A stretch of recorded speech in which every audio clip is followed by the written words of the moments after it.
আসসালামু আলাইকুম। সবাইকে রন্ধন রাজ্য কুকিং কিংডমে স্বাগতম। আজকের রেসিপি হচ্ছে চানাচুর। এই চানাচুর আপনি কিভাবে খুব সহজেই বানাতে পারবেন তা আমি আজকে বলে দেব। তার আগে বলে নেই, এই রেসিপিটি দোকানের চানাচুর থেকেও অনেক মজার এবং সুস্বাদু হয় খেতে। চলুন দেখে নেওয়া যাক কিভাবে তৈরি করা হয় এই চানাচুর। এর জন্য প্রথমে আমি বেসন নিয়ে নিচ্ছি 1.5 কাপ পরিমাণ।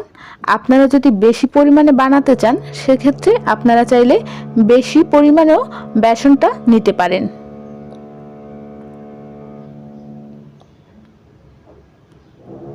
বেসনটা দেওয়ার পর এর ভিতরে দিয়ে দিচ্ছি হলুদের গুঁড়ো 1 চা চামচ পরিমাণ, দিয়ে দিচ্ছি মরিচের গুঁড়ো 1 চা চামচ পরিমাণ, দিয়ে দিচ্ছি লবণ 1 চা চামচ পরিমাণ।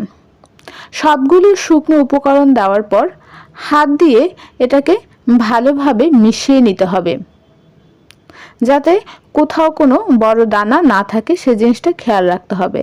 এবং বেসনটা দেওয়ার আগে অবশ্যই আপনারা বেসনটা চেলে নেবেন একটা চালনি দিয়ে। যখন মেশানো হয়ে যাবে পুরোপুরি, তখন আপনারা এর ভিতরে 1 কাপ পরিমাণ পানি অ্যাড করবেন। তো এই 1 কাপ পানি হচ্ছে আপনারা একসাথে দিবেন না, আস্তে আস্তে দিবেন। আমি এই জায়গায় যে 1.5 কাপ পরিমাণ বেসন নিয়েছি, 1.5 কাপ পরিমাণ বেসনে মেজারমেন্ট কাপের 1 কাপ পরিমাণ পানিই যথেষ্ট। তবে আপনাদের ক্ষেত্রে যদি কম বেশি লাগে সেক্ষেত্রে হচ্ছে আপনারা এই জায়গায় কম বেশি ব্যবহার করতে পারেন। তো আমি অল্প অল্প করে 1 কাপ পরিমাণ পানি এই জায়গায় দিয়ে নিচ্ছি।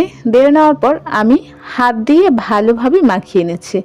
আপনারা অবশ্যই এই কাজটি হাত দিয়ে করবেন, হুইস্কি দিয়ে করবেন না। হাত দিয়ে করলে আপনারা অনুপাতটা বুঝতে পারবেন যে ঠিক কতটা ঠিক হবে, কতটা পরিমাণ শক্ত বা কতটা পরিমাণ নরম হবে, সেই জিনিসটা বুঝতে পারবেন। ঠিক এরকম হবে।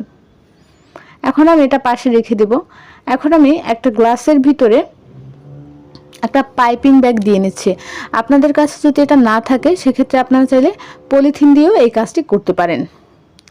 এখন আমি এই পাইপিং ব্যাগের ভিতরে আমি যে গোলাটা তৈরি করেছিলাম সে গোলার হচ্ছে 3 ভাগের 2 ভাগ হচ্ছে আমি এর ভিতরে দিয়ে দিব, আর 1 ভাগ হচ্ছে আমি রেখে দিব। তো আমি গোলাগুলো ভালোভাবে দিয়ে দিচ্ছি। আপনারা চাইলে কাজটা হাত দিয়েও করতে পারেন।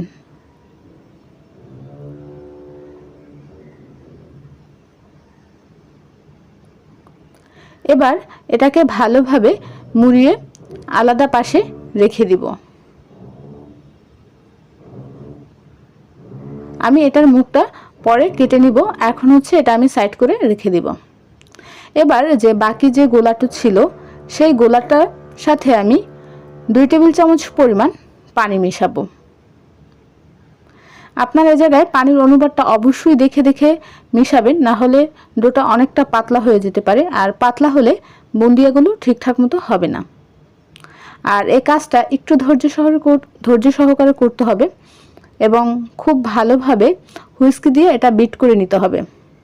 যদি আপনি ভালোভাবে এটা বিট করে নেন তাহলে হচ্ছে ভিতরে এয়ার ক্রিয়েট হয় এবং হচ্ছে বুন্দিয়াগুলো ভালোভাবে ফুলে ওঠে এবং দেখতে সুন্দর হয়, খেতেও মজা লাগে।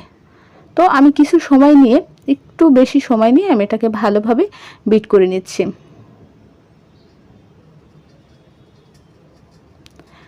এবার একটা কড়াই হচ্ছে আগে থেকে তেল গরম দিয়ে রেখেছিলাম। এবার হচ্ছে এই কড়াইয়ে একটা চামচ, ছিদ্রযুক্ত একটা চামচের সাহায্যে আমি বুন্দিয়াগুলো উপর থেকে দিয়ে দিচ্ছি। এই যে উপরে দিলেই হচ্ছে নিচ থেকে ফোঁটা ফোঁটা পড়তেছে, আপনারা দেখতেই পাচ্ছেন। তো আপনাদের বাসায় যদি এরকম চামচ থাকে আপনারা তাহলে এটা অবশ্যই এভাবে তৈরি করে নেবেন। আর এই বুন্দিয়ার কাজটা অবশ্যই আপনারা মিডিয়াম লো হিটে করবেন, বেশি হিটে করতে যাবেন না, তাহলে দেখা যাবে যে এগুলো পুড়ে যাওয়ার সম্ভাবনা থাকে। আর আমি ঠিক এরকম একটা ছাঁকনি দিয়ে তুলে নিয়েছি। আমি আবারও দেখিয়ে দিচ্ছি কিভাবে এরকম উপর থেকে চামচের ভিতরে আমি গোলাগুলো ঢেলে দিচ্ছি এবং নিচে খুব সুন্দরভাবে এগুলো পড়ে যাচ্ছে। তেলটা গরম হওয়ার কারণে এটা নিচ থেকে উপরে উঠে যাচ্ছে এবং ফুলে উঠছে।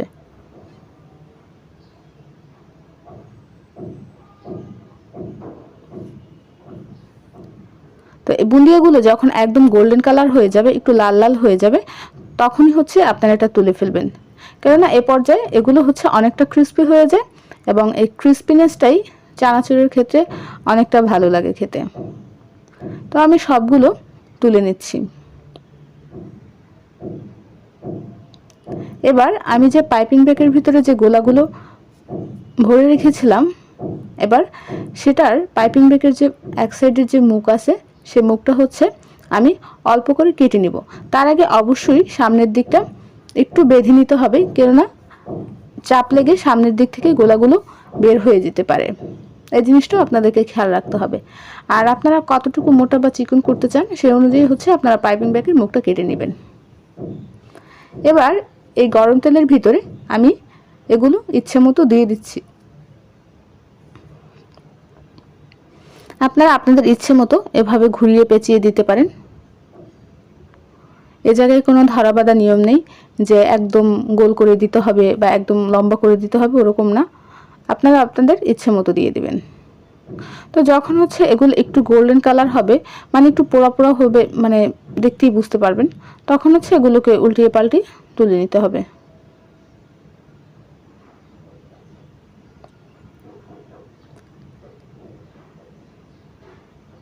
আমি আপনাদেরকে আবারও দেখিয়ে দিচ্ছি যে কিভাবে কতটা দেওয়া যায়। এভাবে হাত দিয়ে আপনারা ঠিক যেভাবে জিলাপি তৈরি করেন ওভাবেও দিতে পারেন বা এভাবেও দিতে পারেন।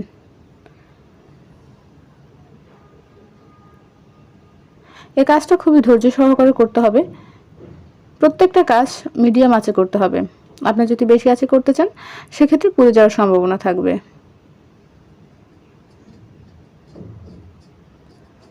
আমার এই চানাচুরগুলো তৈরি করে নেওয়া হয়ে গিয়েছে, আমি এগুলো এবার উঠিয়ে নিব।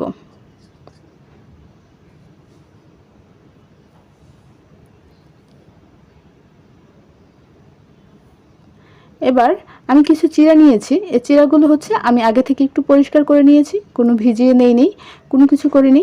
এবার একটি ছাঁকনির ভিতরে আমি চিড়াগুলো দিয়ে দিচ্ছি। দেওয়ার পর গরম তেলে দিয়ে দিচ্ছি। আপনারা চাইলে ছাঁকনির ভিতরে না দিয়ে পুরো তেলেও ছড়িয়ে দিতে পারেন। আর আমি এভাবে দিয়ে নিচ্ছি যাতে পুরো তেলে ছড়িয়ে না যায়, এই কারণে। যখন সোনালি রং হয়ে আসবে তখন হচ্ছে আপনারা এটা তুলে ফেলবেন। একইভাবে আমি একটি ছাঁকনির উপরে 1 কাপ পরিমাণ চীনাবাদাম দিয়ে দিচ্ছি। চীনাবাদামগুলো এভাবে ভেজে নিতে হবে। যখন চীনাবাদাম এরকম লাল হয়ে আসবে বা দেখতে একটা সুন্দর একটা আসবে তখন হচ্ছে আপনারা তুলে ফেলবেন। এরপর হচ্ছে আমরা যে চটপটির যে ডাল ব্যবহার করি ডাবরি, সেই ডাবরি ডাল দিয়ে দিতে হবে। এটা দেওয়ার পর কিছুক্ষণ এভাবে রেখে দিলে দেখবেন যে সুন্দর করে হয়ে যাবে। আপনারা চাইলে এই যে মটর ডাল এভাবে ব্যবহার করতে পারেন। এরপর হচ্ছে আমরা চানাচুরের ক্ষেত্রে যে মশলাটা ব্যবহার করা হয় দোকানে, ঠিক সেরকম একটা মশলা তৈরি করে নেব। এর জন্য প্রথমে আমি চটপটির মশলা দিয়ে দিয়েছি 1 টেবিল চামচ পরিমাণ, দিয়ে দিচ্ছি বিট লবণ 1 টেবিল চামচ পরিমাণ, সেই সাথে দিয়ে দিচ্ছি টেস্টিং সল্ট 1 চা চামচ পরিমাণ, এবং এ জায়গায় হচ্ছে আমি গুঁড়ো মরিচ দিয়ে দিচ্ছি 1 টেবিল চামচ পরিমাণ। দেওয়ার পর সবগুলো ভালোভাবে মিশিয়ে নিতে হবে। আপনারা ঠিক কতটুকু পরিমাণ চানাচুর বানাতে চান বা বানাবেন সে অনুযায়ী হচ্ছে আপনারা মশলাটা তৈরি করতে পারেন। এখন আমি এই যে চানাচুরগুলো তৈরি করেছি এগুলো হচ্ছে আমি এখন হাত দিয়ে ভেঙে নিব, কারণ এগুলো অনেকটা বড় ছিল এবং লম্বা ছিল, অনেকগুলো পেঁচানো ছিল।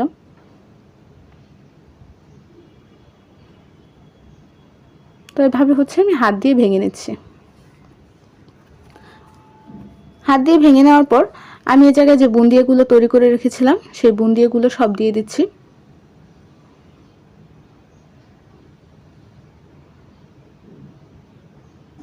এরপর দিয়ে দিচ্ছি বাদাম ভাজা, যে বাদামটা ভেজে রেখেছিলাম সেই বাদাম দিয়ে দিচ্ছি, চটপটির ডাল ডাবলি যেটা আমরা ভেজে রেখেছিলাম, এরপর দিয়ে দিচ্ছি চিড়া, এটাও আমরা ভেজে রেখেছিলাম। এবার আমি একটি বড় পাত্রে নিয়ে নিচ্ছি, কারণ ওই প্লেটটা ছোট হওয়ার কারণে সবগুলো একসাথে জায়গা নিচ্ছিল না। এখন একটি বড় পাত্রে নেওয়ার পর আমি এটাকে হাত দিয়ে ভালোভাবে সবগুলোর সাথে মিশিয়ে নিচ্ছি। প্রথমে মিশিয়ে নেওয়ার পর আমি যে মশলাটা তৈরি করেছিলাম সেটা উপর থেকে দিয়ে দিচ্ছি। দেওয়ার পর আমি এটাও ভালোভাবে মিশিয়ে নিব। এই চানাচুরটা খেতে অনেক অনেক মজার হয়, অনেক দারুণ হয়। আপনারা জানাবেন আমার আজকের রেসিপি কেমন লাগলো। যদি ভালো লাগে অবশ্যই লাইক, কমেন্ট এবং শেয়ার করবেন, সেই সাথে সাবস্ক্রাইব করবেন। ধন্যবাদ সবাইকে। আসসালামু আলাইকুম।